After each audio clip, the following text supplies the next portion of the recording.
आस्था सामाजिक संस्थेच्या वतीने महाशिवरात्रीनिमित्त 250 गरजवंतांना फराळाचे वाटप. शहरातील गोरगरीब, वंचित, बेघर, निराधार यांना शाबू खिचडी, शेंगा लाडू, बटाटा चिवडा, वेपर्स, राजगिरा लाडू, ताक, केळी इत्यादीचे वाटप करण्यात आले.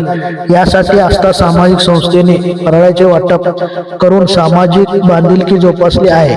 या वाटप प्रसंगी नवनिर्वाचित नगरसेवक आनंद नेता जाधव, नगरसेवक विनायक विटकर, नगरसेवक गौतम कसबे, बाळे येथील मांगोबा मंदिरचे पुजारी अमोल पाटील, आस्था सामाजिक संस्थेचे अध्यक्ष अनंत अलीकुटी, सचिव शिवानंद सावळगी, संचालक योगेश कुंदूर, समाजसेवक गणेश कोरे, उद्योगपती सुशील कुमार व्यास, पंकज पाटील यांच्या हस्ते फराळाचे वाटप करण्यात आले.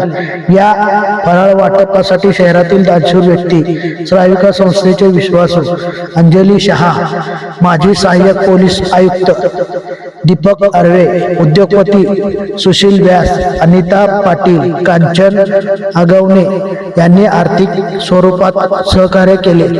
या फराळ वाटप प्रसंगी सुहास चंचुरे, वेदांत अलीकुटे, महेश नागनसुरे, सूरज चंचुरे, उदय चंचुरे, गिरीश विजापुरे, नितीन भांडेकर, दशरथ इरकल यांनी परिश्रम घेतले.